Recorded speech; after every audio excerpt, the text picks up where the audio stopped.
যারা অন্যায়ভাবে আমাদের আমিরি জামাতের টুইটার অ্যাকাউন্ট হ্যাক করেছে, জি, এটা আমরা আমাদের সাইবার টিম দিয়ে তদন্ত করেছি এবং যারা এই ব্যাপারে অপরাধী তাদেরকে আমরা চিহ্নিত করেছি। রাষ্ট্রপতি ভবনের একজন অ্যাসিস্ট্যান্ট প্রোগ্রামার, তার নাম হচ্ছে সরোয়ারে আলম, পত্রিকায় এসছে,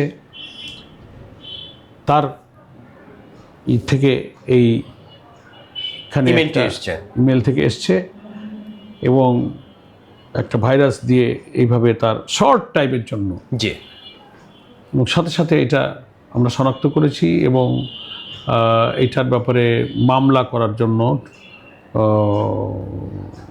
আইনি যে সমস্ত প্রসিডিউরগুলো আমরা শেষ করেছি। আমরা অলরেডি সেটা রেডি করে আমরা মামলার প্রক্রিয়ায় চলে গেছি, মামলার কাগজপত্র দাখিল করা হয়েছে। কিন্তু দুঃখজনক হলো যে একটা বড় রাজনৈতিক দল পেছনে যে এটাই তাদের পরিকল্পিত, ওই যে বঙ্গভবনের যে অ্যাসিস্ট্যান্ট প্রোগ্রামার যিনি, যার কম্পিউটার থেকে ইমেল থেকে এটা হলো, তিনি যে তাদের লোক, এটা এই কারণে মিন করে যে হ্যাক হলো, জানতে পারা গেল সেই সময় ছাত্রদল টিএসসিতে আর অপরাজয় বাংলাতে বিক্ষোভের ডাক দিয়ে দিল।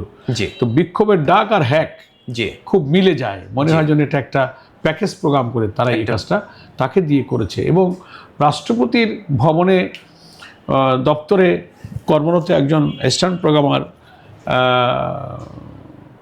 রাষ্ট্রপতি তিনি তো কাদের শক্তি ওখানে বসে আছেন আমরা সব জানি, এবং তাকে অপসারণের পক্ষে আমরা ছিলাম। আর ছাত্রদল আর বিএনপি যারা এটার মুভমেন্ট হলো, তারা তাকে অপসারণ করতে শেষ পর্যন্ত চাননি। তো তাদের একটা সহায়ক শক্তি হিসেবে বঙ্গভবনের রাষ্ট্রপতির অফিস হয়তো কাজ করছে, তাদের কৃতজ্ঞতার জন্য। বিএনপি এবং প্রেসিডেন্ট অফিস সমন্বিতভাবে জামাত ইসলামীর যে উদীয়মান ইমেজ, যে উত্থান, 12 তারিখের নির্বাচনের সামনে রেখে জনমতের যে ঢেউ উঠছে, ব্যক্তি আমিরে জামাতের ইমেজকে ড্যামেজ করা, নির্বাচনের রেজাল্টকে ক্ষতিগ্রস্ত করার জন্য আর কোনো পথ ওনারা খুঁজে পাচ্ছেন না। একটা একটা করে ধরছেন, নারীদেরকে লাথি মারো, এমক করো, তমক করো। এখন এসেছেন যে আমাদের গোটা আন্দোলনের মূল ইমেজ হচ্ছে আমাদের লিডার, যাকে কেন্দ্র করে সারা জাতির মধ্যে একটা আবেগ সৃষ্টি হয়েছে।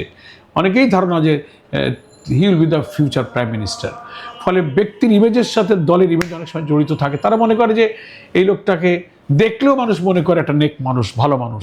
হ্যাঁ, সেই লোকটার বিরুদ্ধে অশ্লীল ছবি, অশ্লীল কার্টুন, ভুয়া ফটোকার্ড তৈরি করে বহু চেষ্টা করা হয়েছে, একটারও প্রুফ করতে পারে নাই।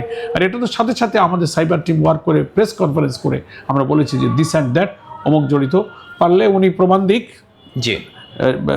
প্রেসিডেন্ট অফিস থেকে যার নাম আমরা বলেছি এবং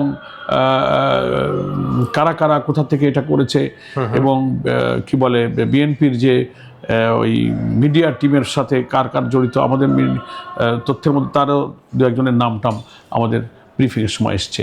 তো সেগুলো আমাদের কথা হলো যে আমাদের আমিরে জামাত তো আজকে নতুন কোনো বক্তব্য রাখছেন না, গোটা জীবনের বিরাট অংশ তার এদেশে ইসলামী আন্দোলনের নেতৃত্বে গেল। বছরের পর বছর তিনি আমিরের দায়িত্ব পালন করলেন। ব্যক্তি দেখে বোঝা যায় না যে কোন ব্যক্তির মুখ দিয়ে কী ভাষা, কী কথা তিনি বলতে পারেন। তো এটা দেখে মনে হয় যে এই বাংলাদেশের মিডিয়া, এই বাংলাদেশের আদালত, এই বাংলাদেশের কোর্ট এবং মামলার সাক্ষী সাজাতে বানাতে গিয়ে আল্লামা দেলোয়ার হোসেন সাঈদীর মতো লোককেও নারী ধর্ষণকারী বলেছিল। সেই দেশ তো এটা পারে। মামুনুল হককেও বলেছে ধর্ষণকারী, একজন বড় বিখ্যাত আলেম।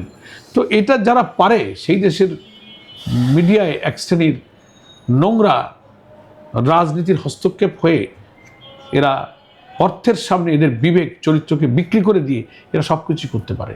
ফলে আমরা এখন ওয়ারিড, নির্বাচনের আগে যদি তথ্য প্রযুক্তির এরকম চরম অপব্যবহার করা হয়, তাহলে সামনে আর কি আসছে সেটা আমরা জানি না। এই জন্য এটা আমরা তীব্র প্রতিবাদ করি।